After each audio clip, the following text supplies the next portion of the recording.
Section 1. You will hear a student talking to the accommodation coordinator at her school. First, you have some time to look at questions 1 to 4.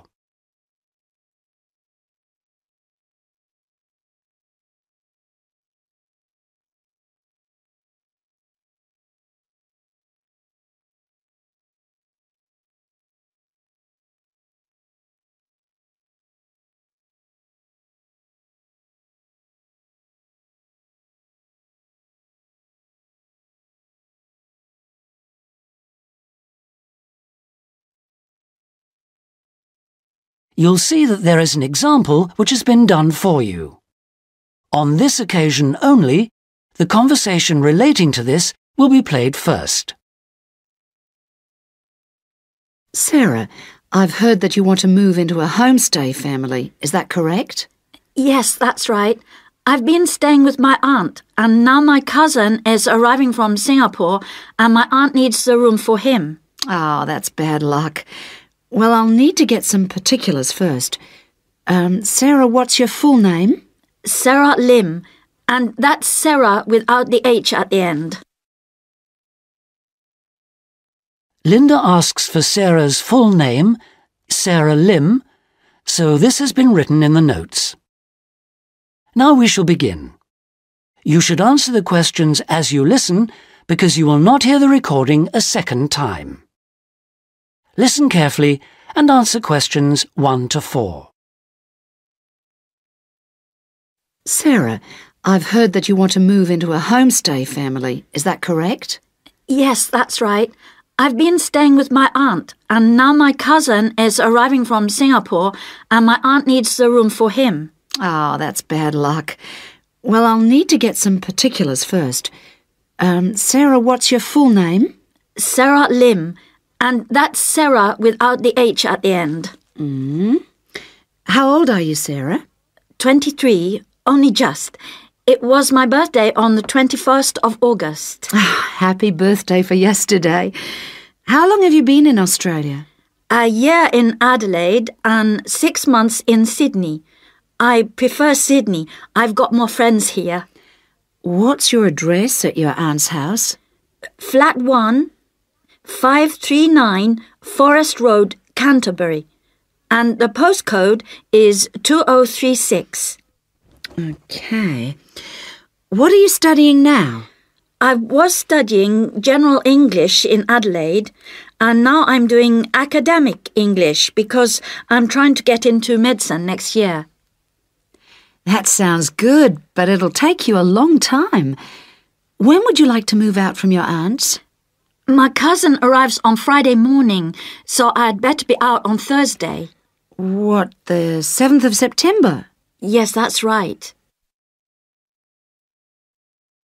Before you hear the rest of the conversation, you have some time to look at questions 5 to 10.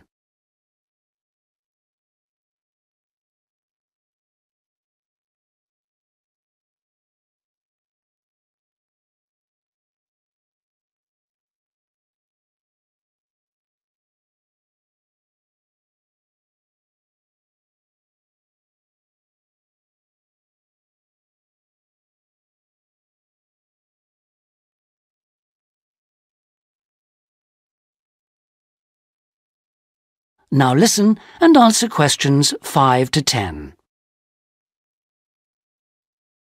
That doesn't leave us much time. Right, okay. I need to know what kind of accommodation you'd like so I can get you something suitable. Can I share a room with someone else? I've been alone in my room at my aunt's, and I've always shared with my sister, and I like that. Yes, fine. That'll save you money too. Would you like to live with a family, or do you think that a single person would be better for you? I have lots of very nice single people on my books. Do you have any women living alone, retired women? Yes, I have quite a few whose children have grown up and left home. In fact, I have some really lovely retired ladies living by themselves who just love the company of students. Most of them live in flats, but that's not a problem for you, is it? Not at all. I'm used to that. My aunt lives in a flat too, remember? I'm not used to a big house with a garden, swimming pool, pets and all that. OK, fine. I know quite a bit about what you want now. I should let you know that your rent will be $160 per week. You'll have to pay me $320 as a deposit before you move in. The deposit is as insurance in case you break something. You'll need to pay monthly to me by cash or cheque, I don't mind. You don't need to pay for gas, electricity or water, but you will need to pay your proportion of the phone bill. Most families do that on an honour system, but you'll have to wait and see. Have you got any more questions for me? When will you know where I can go? I'll work on it now. So come and see me tomorrow, and I should have some news for you then. Thanks a lot. Goodbye. See you tomorrow. After lunch would be better for me. OK. See you then. Bye. That is the end of section 1. You now have half a minute to check your answers.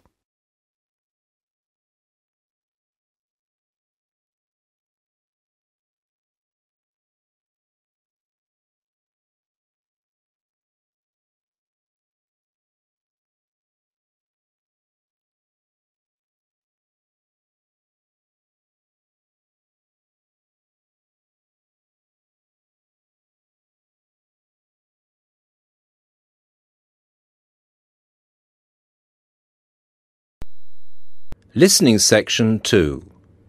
You will hear the principal of a university welcoming his students. Look at questions 11 to 17.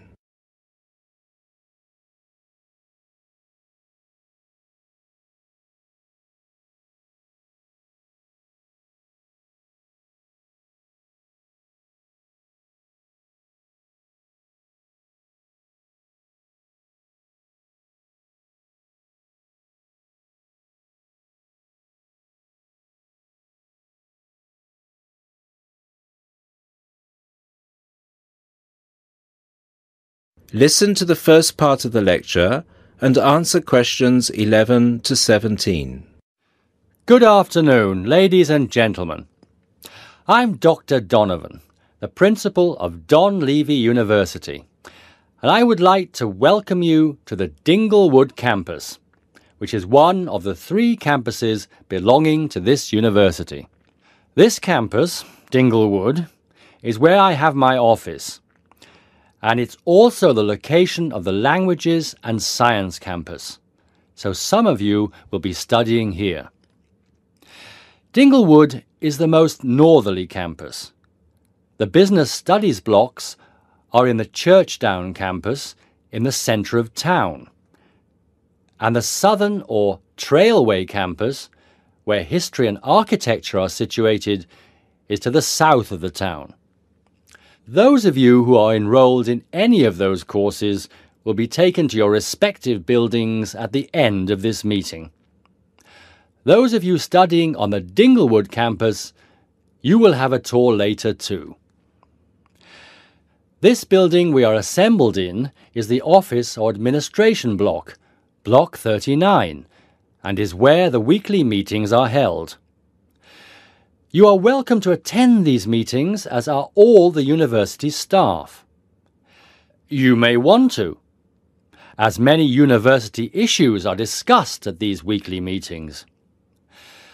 The meetings take place at 1:30 every Tuesday, so please stop by. 2 other important buildings are also located on this campus, the cafeteria and the on-site shop. You can purchase all the required books and any stationery you need for your courses at this shop. Please bear in mind that even though you have shown your ID passes to enter the site, you still need to use them again to buy anything in the shop or cafeteria. This is for security reasons. Now look at questions 18 to 20.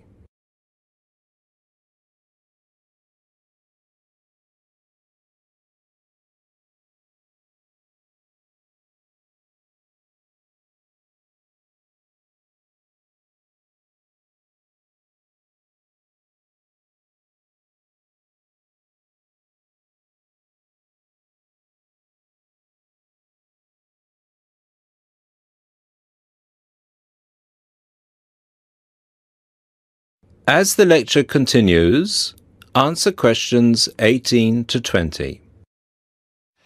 Now, if I could draw your attention to the back page of your joining instructions booklet, you will see a small map of this campus, Dingle Wood. The block we are in now, the Office and Administration block, is located between the Languages Centre, Block 38, and the Physics School, Block 30. That's 3O. These are both on the right of the plan. The cafeteria, which is open from 7 a.m. to 9:30 p.m., is on the left of the plan. It is between the Chemistry block, number 35, and the University shop, Block 33. At the University shop, you can get all you will need in terms of course materials. The Biology block is block number 29, and you'll find the Biology block between the Chemistry block and the Languages Centre. Be careful with the numbers, as they are not always logical. As you will see, there are gardens on the right-hand side of the gate. These are being extended over the next 2 months, and a memorial fountain is being installed in the middle of the campus. This means that the campus will be very noisy during normal working hours. However, the campus will look much nicer when it is all finished. Right, so that's it for your initial campus orientation. At this point, could the language students all follow me, please? And the rest of you, please assemble under the banners which show your main topic of study, and you will be directed to the other campuses.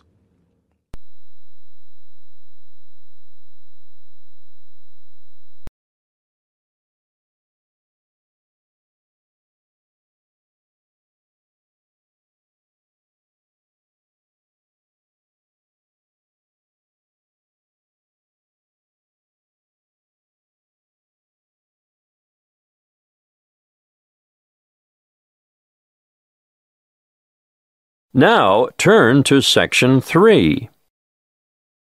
Section 3.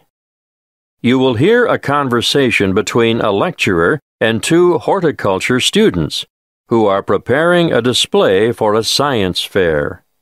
First, you have some time to look at questions 21 to 25.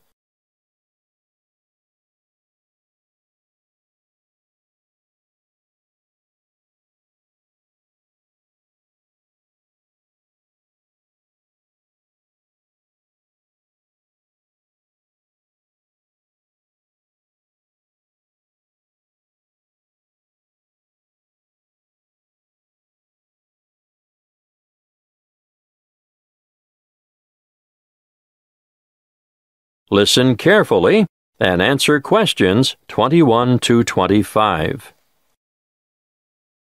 Good morning, Annie. Tony, how are you? Fine, thanks. Well, tell me what you have here. We thought we'd look at different methods of hydroculture. Uh-huh. In the true hydroponics method, the roots are bathed with water and nutrient solution, while support for the plant must be provided above the container. And alternatively? Alternatively, the plants can grow with their roots in a substratum, such as sand, vermiculite, or LECA granules. LECA stands for Lightweight Expanded Clay Aggregate, and vermiculite is... Thank you, Tony. I know what vermiculite is, but you should be prepared to give details about all these things to the visitors. Can you explain what the advantage of LECA is over traditional soil? It's a natural product, manufactured from clay. It's colorful, lightweight, and perfect for allergy sufferers. That's right. Now tell me why. Because it's clean and hygienic, bacteria and soil diseases don't get a chance. Well, you could say that on this chart here, ideal for household plants. and will point out that the growing medium itself makes no contribution to feeding, which is provided in solution with the water. Good. Now tell me what you've got here. This is a simple version of the first method, using a wide-necked jar which we've filled with water and nutrients, leaving space at the top. As the roots need to be in darkness, we'll cover the sides of the glass with brown paper later. How did you get the plant through the cork? We made a hole through the center and cut the cork in half so we could fit it around the plant stem, and we padded the hole with cotton wool. Well, that's a good demonstration of the principle involved and ideal for a houseplant, but many people will want to see a wider application. What about more plants? We haven't quite finished the preparation yet, but over here you can see a bigger container. In fact, any wide container can be used, with the nutrient solution in the bottom, airspace above, and then we've made a rigid lid, and we've covered that with a layer of litter. What have you used for litter? We've used wood shavings. Untreated? Definitely. That's most important. You can use a variety of materials for litter, but obviously nothing toxic, and treated timber contains some nasty chemicals. So, if you're using sawdust or wood shavings, they have to be from natural timber. A good point. Yes, we'll make a note of that when we list possible ingredients for litter. Be sure to explain the purpose of the rigid lid. It's wire mesh, isn't it? And why the litter layer is important too. Well, the mesh is just a platform to keep the litter out of the water, and the primary function of the litter is to exclude light from the root space. Before you hear the rest of the conversation, you have some time to look at questions 26 to 30.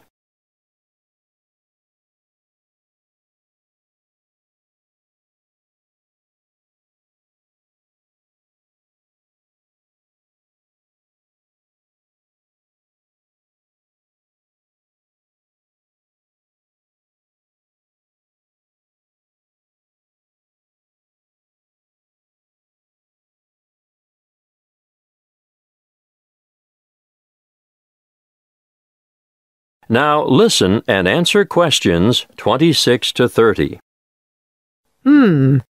What you have so far is ideal for the home or office, but what about commercial applications?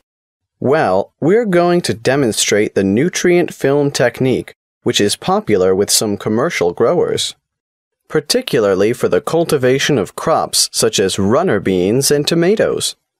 Producers would really like to see some innovation in the cultivation of potatoes and yams too, but obviously, this technique is only suitable for those crops which grow above ground. What about peas?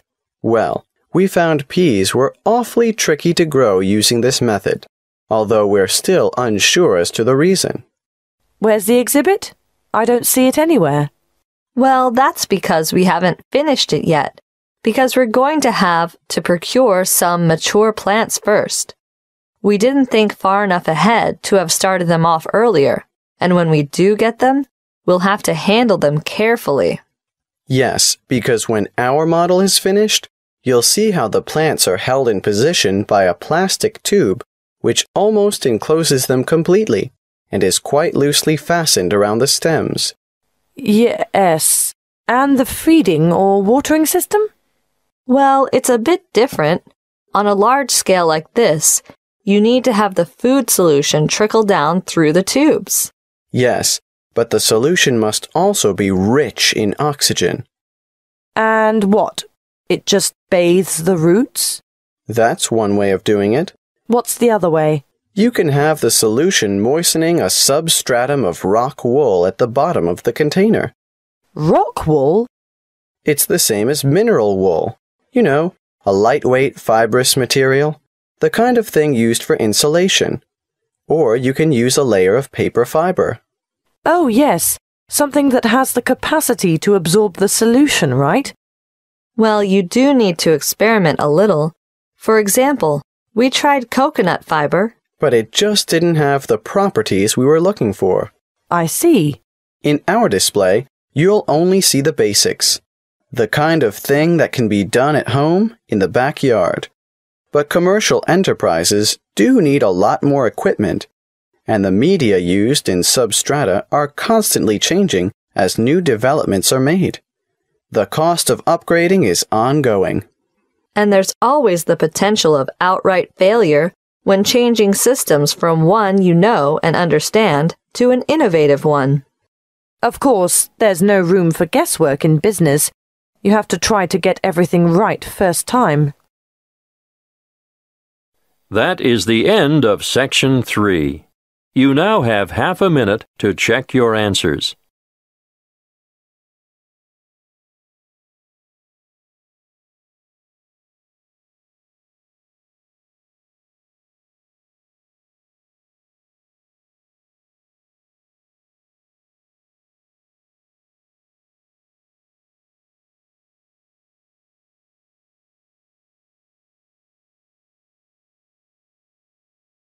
Now turn to Section 4. Section 4. You will hear a postgraduate psychology student talking to other students about a job satisfaction study he has investigated. Before you listen, you have some time to look at questions 31 to 40.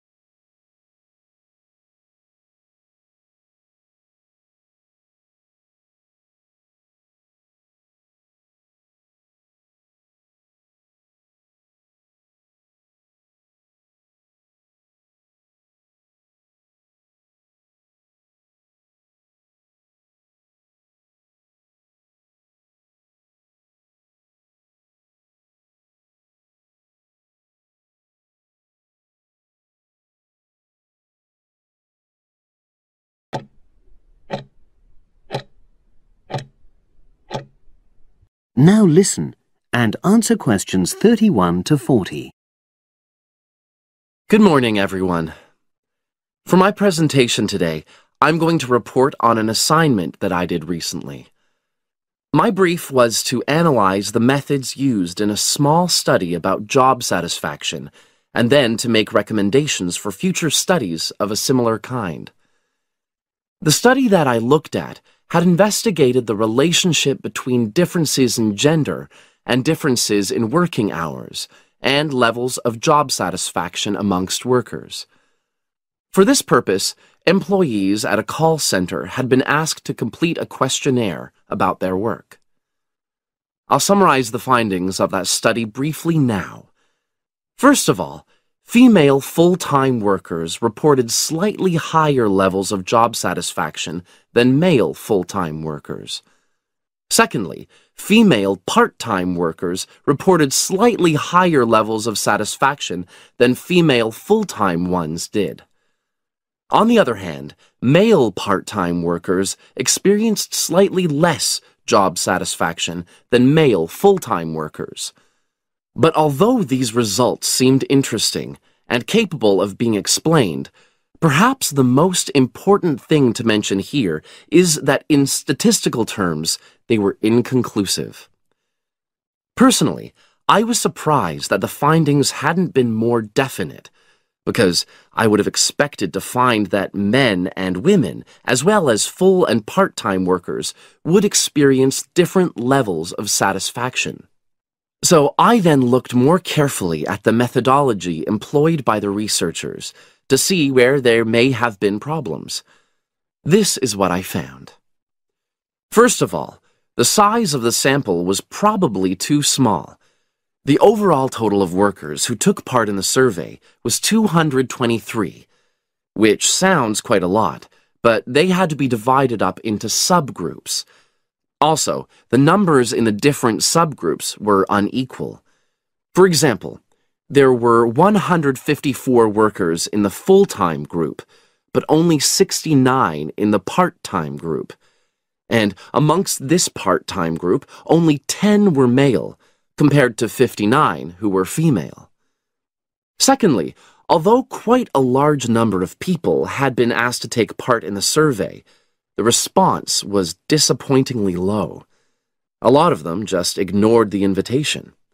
And workers who did respond may have differed in important respects from those who didn't. Thirdly, as the questionnaires had been posted to the call center for distribution, the researchers had had very limited control over the conditions in which participants completed them.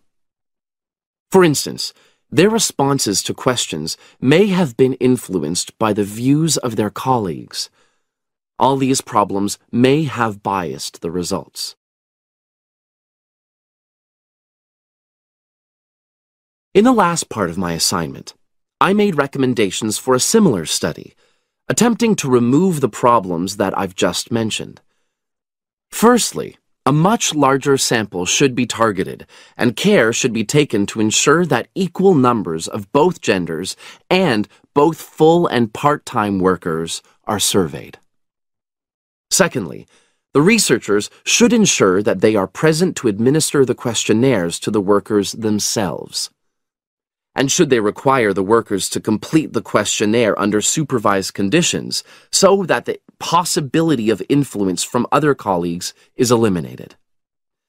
Finally, as workers may be unwilling to provide details of their job satisfaction when they are on work premises, it's important that the researchers reassure them that their responses will remain confidential, and also that they have the right to withdraw from the study at any time if they want to.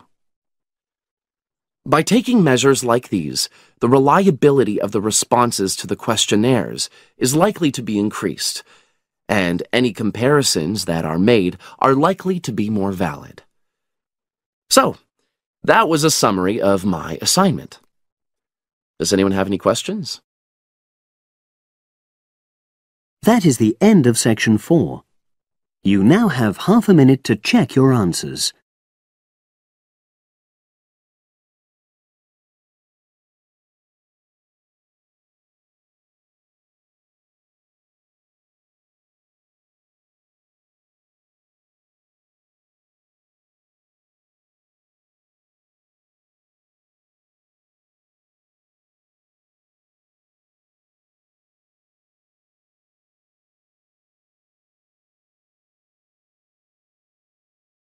That is the end of the listening test.